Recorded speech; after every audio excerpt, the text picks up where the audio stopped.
ವೃಷಭ ರಾಶಿ ವೃಷಭ ಲಗ್ನದವರಿಗೆ ವೀಕ್ಷಕರೇ ತುಂಬಾ ಮುಖ್ಯವಾಗಿರತಕ್ಕಂತ ಟಾಪಿಕ್ ಏನು ಅಂತಂದ್ರೆ ನಾವು ಯಾವ ಕ್ಷೇತ್ರದಲ್ಲಿ ಪ್ರಯತ್ನ ಪಟ್ರೆ ಒಂದು ಒಳ್ಳೆ ಕೆಲಸ ಸಿಗ್ಬೋದು ಅಥವಾ ಒಳ್ಳೆ ಕೆಲಸ ಸಿಕ್ಕಾದ ಮೇಲೂ ಅದರಲ್ಲಿ ಒಳ್ಳೆ ಲಾಭಗಳನ್ನ ಪಡ್ಕೊಳ್ಳೋದು ಹೇಗೆ ಅನ್ನುವಂತಹ ಪ್ರಶ್ನೆ ಬಹಳಷ್ಟು ಜನರಿಗೆ ಕನ್ಫ್ಯೂಸ್ ಅಲ್ಲಿ ಇರುತ್ತೆ, ಗೊಂದಲ ಇರುತ್ತೆ. ನಾನು ಯಾವ ಕ್ಷೇತ್ರದಲ್ಲಿ ಪ್ರಯತ್ನ ಮಾಡ್ಲಿ, ಯಾವ ಕ್ಷೇತ್ರದಲ್ಲಿ ಪ್ರಯತ್ನ ಮಾಡಿದ್ರೆ ನನ್ಗೆ ಒಳ್ಳೆ ಫಲ ಸಿಗುತ್ತೆ ಅಥವಾ ನನಗೆ ಉದ್ಯೋಗ ಯಾವ ಕ್ಷೇತ್ರದಲ್ಲಿ ಸಿಗಬಹುದು ಅನ್ನುವಂಥದ್ದು ಪ್ರಶ್ನೆ ಇರುತ್ತೆ. ಜೊತೆಗೆ ಸಿಕ್ಕಿರ್ತಕ್ಕಂಥವರು ಕೂಡ ಈ ವೃಷಭ ರಾಶಿ ವೃಷಭ ಲಗ್ನದವರಿಗೆ ಒಂದು ಉದ್ಯೋಗದಲ್ಲಿ ಯಾವ ಕ್ಷೇತ್ರದಲ್ಲಿ ಚೆನ್ನಾಗಿ ಇರತಕ್ಕಂತ ಫಲ ಸಿಗುತ್ತೆ, ಯಾವ ಕ್ಷೇತ್ರಗಳು ನಿಮಗೆ ಚೆನ್ನಾಗಿ ಸೂಟ್ ಆಗುತ್ತೆ ಅನ್ನುವಂಥದ್ದು. ನೋಡಿ, ಈಗಿನ ಒಂದು ದಿನಮಾನಗಳಲ್ಲಿ ಸ್ತ್ರೀ ಪುರುಷರು ಕೂಡ ತುಂಬಾ ಕಾಂಪಿಟೇಷನ್ ಯುಗ ಇದೆ.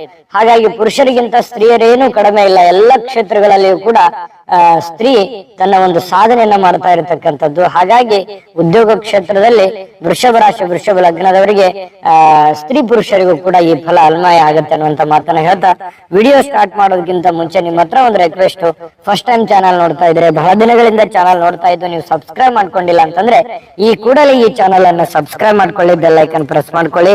ಫೇಸ್ಬುಕ್ ನಲ್ಲೂ ನಮ್ಮ ಚಾನಲ್ ಸಿಗ್ತಾ ಇದೆ, ಫಾಲೋ ಮಾಡ್ಕೊಳ್ಳಿ ಅನ್ನುವಂತ ಮಾತನ್ನ ಹೇಳ್ತಾ ನೋಡಿ, ವೃಷಭ ರಾಶಿ ವೃಷಭ ಲಗ್ನದವರು ಯಾವತ್ತಿಗೂ ಕೂಡ ಈ ಐಷಾರಾಮಿಯಾಗಿರೋದಕ್ಕೆ ಪ್ರಯತ್ನ ಪಡ್ತಕ್ಕಂಥದ್ದು. ಬಹಳ ಖುಷಿ ಖುಷಿಯಾಗಿರ್ಬೇಕು, ಹ್ಯಾಪಿ ಆಗಿರ್ಬೇಕು, ಭೋಗದ ವಸ್ತುಗಳನ್ನ ಅನುಭವಿಸ್ಬೇಕು, ಸದಾ ಒಂದು ವಿಶೇಷವಾಗಿ ಇರಬೇಕು, ಸ್ಪೆಷಲ್ ಆಗಿರಬೇಕು, ಸುಂದರವಾಗಿರ್ಬೇಕು, ಈ ನೋಡೋರಿಗೆ ತುಂಬಾ ಅಟ್ರಾಕ್ಟಿವ್ ಆಗಿರಬೇಕು ಅನ್ನುವಂತಹ ಮನಸ್ಥಿತಿ ಉಳ್ಳವರು, ಯಾವತ್ತಿಗೂ ಕೂಡ ಮೃದುವಾಗಿರತಕ್ಕಂತ ಸ್ವಭಾವದವರು, ನಂಬಿಕಸ್ಥರು, ಯಾವುದೇ ಕೆಲಸ ಮಾಡಿದ್ರು ಕೂಡ ತುಂಬಾ ಶ್ರದ್ಧೆಯಿಂದ ಮಾಡ್ತಕ್ಕಂತಹ ವ್ಯಕ್ತಿಗಳು, ಯಾವಾಗಲೂ ಕೋಪಗೊಳ್ಳುವುದಿಲ್ಲ, ಸಡನ್ ಆಗಿ ಕೋಪ ಬರೋದೇ ಇಲ್ಲ. ಮತ್ತೆ ಕೋಪ ಬಂದ್ರೆ ತುಂಬಾ ಭಯಂಕರವಾಗಿರುತ್ತೆ. ಜೊತೆಗೆ ಶ್ರದ್ಧೆಯಿಂದ ಕೆಲಸ ಮಾಡ್ತಾರೆ. ಯಾರು ಬೇರೆಯವರಿಗೆ ಕಂಪ್ಯಾರಿಸನ್ ಮಾಡ್ಕೊಳ್ಳೋದು ತುಂಬಾ ಕಡಿಮೆ. ಅವ್ರು ಹಂಗಿದ್ದಾರೆ, ಇವ್ರು ಹಿಂಗಿದ್ದಾರೆ, ನಾನು ಹಿಂಗ್ ಮಾಡ್ಬೇಕು, ಆ ತರದ್ದು ಇರಲ್ಲ. ಎಲ್ಲರೂ ಬೆಳಿಲಿ, ನಾವು ಬೆಳೆಯೋಣ, ಅವ್ರಿಗೂ ಬೆಳೆಸೋಣ ಅನ್ನುವಂತಹ ಮನಸ್ಥಿತಿ ಉಳ್ಳಂತಹ ವ್ಯಕ್ತಿಗಳು ಅಂತ ಹೇಳ್ಬೋದು. ಯಾವುದೇ ಒಂದು ಸಣ್ಣ ಕೆಲಸ ಮಾಡ್ಬೇಕಾದ್ರೂ ಕೂಡ ತುಂಬಾ ಸ್ವಲ್ಪ ಕಷ್ಟಪಟ್ಟು ಕೆಲಸವನ್ನು ಮಾಡ್ತಕ್ಕಂತಹ ಮನಸ್ಥಿತಿ ಉಳ್ಳವರು ಈ ವೃಷಭ ರಾಶಿಯವರು ಅಂತ ಹೇಳ್ಬೋದು. ಇಂತಹ ವೃಷಭ ರಾಶಿ ವೃಷಭ ಲಗ್ನದವರಿಗೆ ನೋಡಿ, ಪೂರ್ವ ದಿಕ್ಕು ತುಂಬಾ ಶುಭಕರವಾಗಿರ್ತಕ್ಕಂತಹ ದಿಕ್ಕು ಅಂತ ಹೇಳ್ಬೋದು. ಜೊತೆಗೆ ವಿಶೇಷವಾಗಿ ಶುಕ್ರವಾರ ಮತ್ತು ಶನಿವಾರ ಅದೃಷ್ಟದ ದಿನಗಳು ಅಂತ ಹೇಳ್ಬೋದು. ಅದೃಷ್ಟದ ದಿನದಲ್ಲಿ ಬಹಳ ವಿಶೇಷವಾಗಿ ಶುಕ್ರವಾರ ತುಂಬಾ ಚೆನ್ನಾಗಿರತಕ್ಕಂತಹ ಒಂದು ದಿನ ಅಂತ ಹೇಳ್ಬೋದು. ಇನ್ನ ನೀವು ವರ್ಣಗಳು, ಬಣ್ಣಗಳು ಯಾವುದು, ಶುಭ ಬಣ್ಣಗಳು ಯಾವುದು ಅಂತ ನೋಡಿದ್ರೆ ಶ್ವೇತ ಅಂದ್ರೆ ಬಿಳಿ ಬಣ್ಣ ಮತ್ತೆ ಹಸಿರು ಬಣ್ಣ. ಈ ಬಣ್ಣದಲ್ಲಿರ್ತಕ್ಕಂತಹ ವಸ್ತ್ರ, ಆಭರಣ, ಕಲರ್, ನೀವು ಯಾವ್ದನ್ನಾದ್ರೂ ಈ ತರದ ಒಂದು ಚಾಯ್ಸ್ ಮಾಡ್ಕೊಂಡ್ರೆ ಒಂದು ಒಳ್ಳೆ ಶುಭಕಾರಕವಾಗಿರ್ತಕ್ಕಂತ ಫಲಗಳು ನಿಮಗೆ ಸಿಗ್ತಾ ಇರತಕ್ಕಂಥದ್ದು.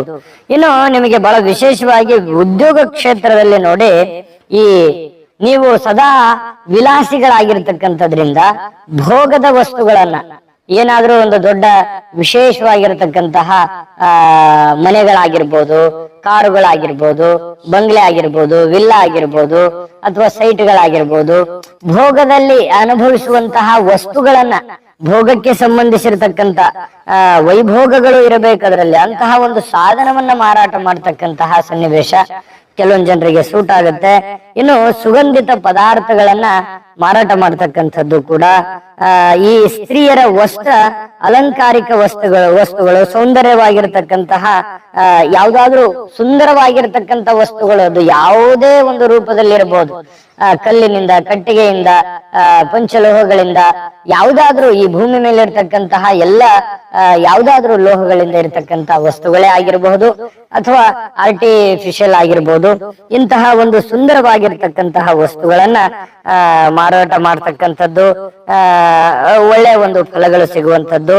ಜೊತೆಗೆ ಅಭಿನಯ ತುಂಬಾ ಚೆನ್ನಾಗಿ ಸೂಟ್ ಆಗುತ್ತೆ. ಒಂದು ಕಲೆ ಅನ್ನುವಂಥದ್ದು ರಕ್ತಗತವಾಗಿನೇ ಬಂದಿರುತ್ತೆ. ಹಾಗಾಗಿ ಕಲೆಯಲ್ಲೇ ಒಂದು ಒಳ್ಳೆ ಸಾಧನೆ ಮಾಡುವಂತಹದ್ದು, ಸಂಗೀತ ಕ್ಷೇತ್ರ, ಗಾಯನ, ಈ ಉಡುಗೆ ತೊಡುಗೆ ಅಲಂಕಾರಿಕವಾಗಿರತಕ್ಕಂತ ವಸ್ತುಗಳನ್ನ ಮಾರಾಟ ಮಾಡ್ತಕ್ಕಂಥದ್ದು, ಜೊತೆಗೆ ಈ ಆಭರಣಗಳನ್ನ ಮಾರಾಟ ಮಾಡೋದು, ವಿಶೇಷವಾಗಿ ಯಾವ್ದಾದ್ರೂ ಒಂದು ಸೌಂದರ್ಯಕ್ಕೆ ಸಂಬಂಧಿಸಿರ್ತಕ್ಕಂಥ ಆಭರಣಗಳನ್ನ ಮಾರಾಟ ಮಾಡುವಂತ ಕ್ಷೇತ್ರದಲ್ಲೂ ಕೂಡ ಒಳ್ಳೆಯ ಫಲಗಳು ಸಿಗುವಂತದ್ದು.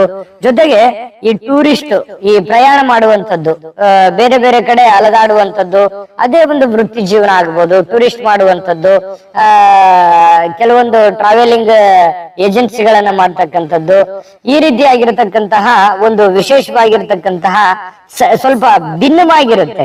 ಈ ವೃಷಭ ರಾಶಿ, ವೃಷಭ ಲಗ್ನದವರಿಗೆ ಬೇರೆಯವ್ರು ಏನ್ ಮಾಡ್ತಾರೆ ಆ ತರ ಮಾಡಲ್ಲ. ನಿಮ್ಮದೇ ಆಗಿರತಕ್ಕಂತಹ ಒಂದು ವಿಶೇಷವಾದ ಶೈಲಿ ಇರುತ್ತೆ. ಬೇರೆಯವ್ರು ಅಂತಾರೆ ನಿಮ್ಮ ನಡೆನೆ ನಮಗ ಅರ್ಥ ಆಗಲ್ಲ ಅನ್ನುವಂಥದ್ದು ಎಷ್ಟೋ ಜನ ವ್ಯಕ್ತಪಡಿಸ್ತಾರೆ. ಹಾಗಾಗಿ ಒಂದು ಡಿಫ್ರೆಂಟ್ ಆಗಿರ್ತಕ್ಕಂಥ ಆಯಾಮದಲ್ಲಿ ಕೆಲಸ ಮಾಡ್ತೀರಿ. ಕೆಲಸ ಮಾಡಿದ್ರು ಕೂಡ ತುಂಬಾ ಚೆನ್ನಾಗಿರ್ತಕ್ಕಂಥ ಫಲ ಸಿಗುತ್ತೆ. ಇದು ಅಷ್ಟೇನಾ ಮತ್ತೆ ಬೇರೆನಾ ಅಂತಂದ್ರೆ ಖಂಡಿತವಾಗ್ಲೂ ಬೇರೆ ಬೇರೆ ಕ್ಷೇತ್ರಗಳಲ್ಲಿ. ಯಾಕಂತಂದ್ರೆ ಈ ವೃಷಭ ರಾಶಿಯವರು, ವೃಷಭ ಲಗ್ನದವರು ಒಂದು ವಿಶೇಷವಾಗಿರ್ತಕ್ಕಂತಹ ಒಂದು ಕಲೆ ಅವರಲ್ಲಿರೋದ್ರಿಂದ ಎಲ್ಲಾ ಕ್ಷೇತ್ರಗಳಲ್ಲೂ ಕೂಡ ಕೊಟ್ಟಿರುವಂತ ಕೆಲಸ ಚಾಚು ತಪ್ಪದೆ ನೀಟಾಗಿ ಮಾಡೋದ್ರಿಂದ ಅದರಲ್ಲೂ ಕೂಡ ಸಕ್ಸಸ್ ಅನ್ನ ಕಾಣುವಂತಹ ಒಂದು ಕಲೆಗಾರಿಕೆ ಈ ವೃಷಭ ರಾಶಿ, ವೃಷಭ ಲಗ್ನದವರಿಗೆ ಕಂಡು ಬರುತ್ತೆ.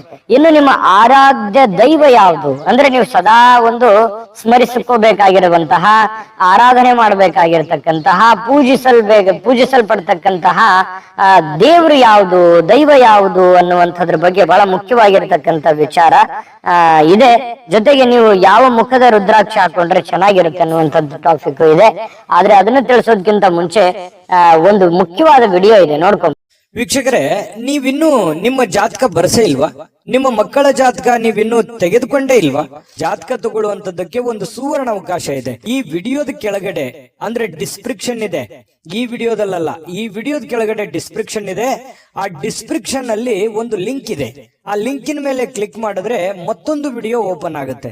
ಆ ವಿಡಿಯೋ ನೋಡಿದ ಮೇಲೆ ನಿಮಗೆ ಜಾತಕದ ಸಂಪೂರ್ಣ ಮಾಹಿತಿ ಸಿಗುತ್ತೆ. ನೀವು ಉಪಯೋಗ ಮಾಡ್ಕೊಳ್ಳಿ ಅಂತ ಹೇಳ್ತಾ, ಈಗಲೇ ಆರ್ಡರ್ ಮಾಡ್ಕೊಂಡು ತರಿಸ್ಕೊಳ್ಳಿ ಅಂತ ಹೇಳ್ತಾ. ನೋಡಿದ್ರಲ್ಲ ವೀಕ್ಷಕರೇ, ಇದು ಅಂತಿಂತ ಆರ್ಡಿನರಿ ಜಾತಕ ಅಲ್ಲ. ಭಾರತದ ಎಲ್ಲ ಭಾಷೆಗಳಲ್ಲಿಯೂ ಕೂಡ ಈ ಜನ್ಮ ಜಾತಕ ಫಲ ಸಿಗುತ್ತೆ. ಹಿಂದಕ್ಕೆ ನಮ್ಮ ಹಿರಿಯರು ಮಗು ಹುಟ್ಟಿದ ತಕ್ಷಣ ಮಗುವಿನ ಜಾತಕ ಬರ್ಸ್ತಿದ್ರು. ಈಗ ಯಾರಿಗಿದೆ ಸಮಯ? ಯಾರಿಗೂ ಸಮಯ ಇಲ್ಲ. ಅದ್ರ ಬಗ್ಗೆ ಹೆಚ್ಚಾನು ಗೊತ್ತೂ ಇಲ್ಲ. ಹಾಗಾಗಿ ಜೆಬಿ ಪ್ರೆಡಿಕ್ಷನ್ಸ್ ಅವರು ನೀವು ಕುಳಿತಲ್ಲಿಯೇ ಆರ್ಡರ್ ಮಾಡ್ಕೊಂಡು ತರಿಸ್ಕೊಳ್ಳೋದಕ್ಕೆ ಒಂದು ಒಳ್ಳೆ ಅವಕಾಶವನ್ನ ಮಾಡಿಕೊಟ್ಟಿದ್ದಾರೆ.